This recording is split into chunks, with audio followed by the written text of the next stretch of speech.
नमस्कार दोस्तों। ACC commission जो बहुत पॉपुलर है और सर्विस कैडर के लिए है, यानी कि जो एग्जिस्टिंग सोल्जर है, जो सर्विस में है, आर्मी, नेवी एंड एयरफोर्स, तीनों विंग्स का जो सर्विस पर्सनल है, कम्बेटेंट पर्सनल है, जो जिनका तमन्ना है अफसर बनना। देखिए, हर जवान का तमन्ना रहता है कि मैं भी एक दिन अफसर बनूं, मुझे भी एक दिन वो रैंक मिले जहाँ पहुँचने के बाद मैं ज़्यादा से ज़्यादा देश के लिए कंट्रीब्यूट कर पाऊँगा, मुझे वो ड्रीम पावर मिलेगा, वो ड्रीम लाइफ मिलेगा। चाहते तो सब, और चाहना कोई गलत बात नहीं है। सिर्फ और सिर्फ चाहने से ही काम नहीं बनता है दोस्त। उसके लिए आपको प्रॉपर स्ट्रैटेजी लेना पड़ेगा, प्रॉपर आपको गोल सेटिंग करना पड़ेगा, प्रॉपर नॉलेज चाहिए इसका। तो आज इस वीडियो को पूरा देखने के बाद उम्मीद है कि ये पूरा जानकारी आपके पास होगा, तो आप भी एक दिन बन पाएंगे एक आर्मी ऑफिसर। मेन वीडियो में जाने से पहले आपसे रिक्वेस्ट है, अगर आपने इस चैनल को अभी तक सब्सक्राइब नहीं किया तो ज़रूर सब्सक्राइब करें, लाइक करें, शेयर करें। सो फ्रेंड्स, तो शुरू करते हैं एक एक करके सारे एस्पेक्ट्स। सबसे पहले देख लेते हैं कि एसीसी के लिए कौन एलिजिबल है। देखिए, एलिजिबिलिटी क्राइटेरिया में कई सारे एस्पेक्ट्स हैं, जैसे कि सबसे पहले है आपका सर्विस क्राइटेरिया। आपका सर्विस मिनिमम 2 साल होना चाहिए, नंबर 1। नंबर 2, आपका एजुकेशनल क्वालिफिकेशन 10+2 होना ही चाहिए। नंबर 3, आपका करियर में कोई भी रीडिंग एंट्री नहीं होना चाहिए। नंबर 4, आपका मेडिकल कैटेगरी सिर्फ 1 होना चाहिए, यानी कि आप मेडिकली 100% फिट होना चाहिए। एंड नंबर 5 है कि लास्ट 6 मंथ्स का अंदर आप में कोई भी ब्लैकिंग एंट्री नहीं होना चाहिए। रेडिंग एंड ब्लैकिंग एंट्री क्या होता है वो आपको पता ही है। अब आते हैं क्वालिफ़िकेशन। तो अगर आपके पास ये सारे क्वालिफ़िकेशन है तो आपको अभी जानना होगा कि एक कमीशन होता क्या चीज़ है। देखिए, एसीसी कमीशन एक होता है सर्विस कैडर के लिए, जैसे एनडीए होता है, सीडीएस होता है, एसएससी होता है, जो भी परमानेंट या शॉर्ट सर्विस जो कैडर होते हैं उसी तरह का एक कैडर है। पर एसीसी कमीशन है परमानेंट कमीशन, यानी कि आप एक बार एसीसी कमीशन का थ्रू लेफ्टिनेंट बन गए, कमीशन हो गया, तो आपको परमानेंट कमीशन मिल जाता है और आप up to chief of the army staff तब बन सकते हैं।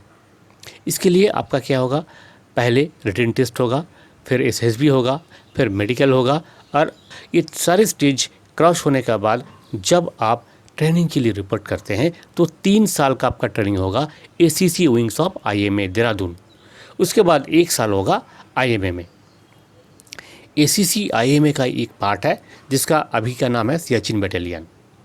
तो इंडिया का जैसे होता है सेम एज इट इज़, 3 साल स्पेशलाइज्ड आपका जो विंग है वहाँ पे होगा और 1 साल जो कॉमन विंग होता है आईएमए में वहाँ पे होगा।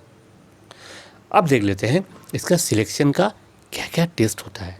देखिए, इस सिलेक्शन के लिए जैसे आप सर्विस कैडर में, आप सर्विस में हैं, तो क्या है, आपको सबसे पहले तो यूनिट लेवल में आपको अप्लाई करना पड़ेगा।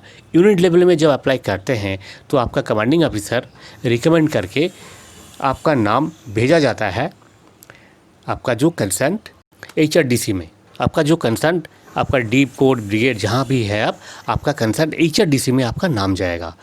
वहाँ जाने के बाद वहाँ से आपका एक स्क्रीनिंग टेस्ट लिया जाएगा। वहाँ आप जब स्क्रीनिंग टेस्ट पास हो जाते हैं तो आपको एक एचआरडीसी लेवल में कोचिंग दिया जाता है, और कोचिंग चलते वक्त आपको अप्लाई भी करना है।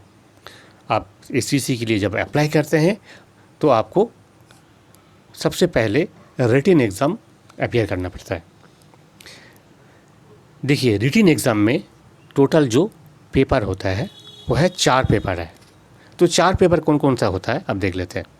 सबसे पहले है आपका पेपर 1 जिसका नाम है GMAT, general mental ability test, GMAT. GMAT का 3 पार्ट होते हैं। एक है रीजनिंग जिसमें 75 क्वेश्चन होता है और हर क्वेश्चन का 2 मार्क्स, टोटल आपका 150 मार्क्स का। दूसरा है नॉन वर्बल जिसमें 15 क्वेश्चन रहते हैं और रीजनिंग में आप जानते हैं बहुत तरह का जो मेंटल एबिलिटी टेस्ट किया जाता है, सीरीज़ हो गया, न्यूमेरिक्स हो गया, आपका सीटिंग अरेंजमेंट हो गया, डायरेक्शन हो गया, बहुत सारे जो रीज़निंग का जो पैटर्न है वो सारे इसमें टेस्ट किया जाता है। नॉन वर्बल में जो इमेजेस का है उस पर आपका 15x2 15 क्वेश्चन होते हैं, जिसका हर एक का 2 मार्क्स होता है, टोटल मार्क्स 30। तीसरा हो गया न्यूमेरिकल, यानी कि जनरल मैथमेटिक्स जो होता है। न्यूमेरिकल में सीरीज़ वगैरह यही सब होते हैं, सिंपल सीरीज़ और एडिशन, सब्सट्रैक्शन, इस टाइप का बहुत सिंपल जो एनालिटिकल मैथमेटिक्स होता है, जिसमें 60 क्वेश्चन रहता है और हर एक का 2 मार्क्स रहता है। तो इसका हो गया 120, तो टोटल मार्क्स हो गया 120 + 30 + 150, यानी कि टोटल 300 मार्क्स का ये क्वेश्चन हो गया पेपर। इसके लिए आपको समय मिलेगा केवल मात्र 2 घंटे। नेक्स्ट है पेपर नंबर 2, जिसका नाम है जनरल अवेयरनेस। जनरल अवेयरनेस में क्या होगा, आपका जो जीके का क्वेश्चन होता है, स्टैटिक जीके हो गया, करंट अफेयर्स हो गया, ये सारी चीज़ें इसमें कवर होता है। इसके लिए आपको डेली का न्यूज़पेपर पढ़ना होगा, दिन दुनिया में क्या चल रहा है वो आपको पढ़ना होगा। और जो स्टैटिक जीके होता है, जो एक एवरेज पर्सन को जो जानना ज़रूरी होता है, वो सारी चीज़ें आपको कवर करना है। तो इसमें 150 क्वेश्चन रहता है और 2 मार्क्स का हर एक क्वेश्चन होता है, तो टोटल मार्क्स क्या है 300 मार्क्स। अब आते हैं पेपर नंबर 3। पेपर नंबर 3 होता है आपका कॉमन इंग्लिश। कॉमन इंग्लिश का भी 2 पार्ट होते हैं। फर्स्ट पार्ट है इंटरप्रिटेशन। इंटरप्रिटेशन में क्या होगा, आपका 120 मार्क्स का होगा। और सेकेंड पेपर है जिसका नाम है कंप्रीहेंशन। इसमें 180 मार्क्स का होता है, इसमें होता है 180 मार्क्स। तो कुल मिला के इंग्लिश का हो गया आपका 300 मार्क्स। इंग्लिश में क्या रहता है, नॉर्मली आपका इंग्लिश में जो जनरल ग्रामर वगैरह रहता है, पैराग्राफ रहता है, पैराग्राफ से क्वेश्चन उठा के देगा, उसका आपको आंसर ढूंढना है। और जो नॉर्मल राइटिंग स्किल जो होते हैं, ये सारी चीज़ें इसमें टेस्ट किया जाता है। नेक्स्ट है पेपर नंबर 4। पेपर नंबर 4 है आपका एकेडमिक कंटेंट टेस्ट। तो ACT जिसे कहते हैं। एकेडमिक कंटेंट टेस्ट में देखिए 3 पार्ट होता है इसका। फर्स्ट पार्ट है मैथमेटिक्स। मैथमेटिक्स का टोटल 50 क्वेश्चन रहेगा। इसमें जो लेवल रहता है मैथमेटिक्स का, मेनली 10+2 बेसिस का जो मैथमेटिक्स होता है वही इसमें रहता है। और टोटल 50 क्वेश्चन रहता है इसमें, हर एक का 2 मार्क्स होता है, यानी कि 100 मार्क्स। नेक्स्ट जो पार्ट है वो है GS, यानी कि जनरल साइंस। जनरल साइंस में आपका फिजिक्स, केमिस्ट्री, बायोलॉजी, ये सारे कवर होता है इसमें। तो इसमें टोटल आपका 50 क्वेश्चन रहता है, 2 मार्क्स का एक क्वेश्चन होता है, 100 मार्क्स टोटल है इसमें। नेक्स्ट है ह्यूमैनिटीज़। ह्यूमैनिटीज़ में आपका हिस्ट्री, ज्योग्राफी, पॉलिटिक्स, सिविक्स, ये सारी चीज़ें कवर होता है। ये मेनली 10+2 लेवल का ही क्वेश्चन इसमें पूछा जाता है। तो इसका भी टोटल 50 क्वेश्चन रहता है, हर एक का मार्क्स 2 मार्क्स का होता है। तो कुल मिला के पेपर 4 का मार्क्स हो गया 300। तो टोटल 1, 2, 3 और 4 चारों पेपर में 300 करके मार्क्स हो गया। 1200 नंबर का आपका क्वेश्चन होता है टोटल। तो ये रिटन टेस्ट है। अगर आप ये टेस्ट पास हो गए तो आपको बुलाया जाएगा SSB में। SSB पास होने के बाद मेडिकल फिटनेस लेके आपको सीधा ज्वाइन करना है ACC विंग में। सो फ्रेंड्स, ये था कंप्लीट प्रोसीजर ACC का। अब इसका रिलेटेड कोई भी क्वेश्चन है तो आप ज़रूर कमेंट बॉक्स में लिख के आप बता सकते हैं।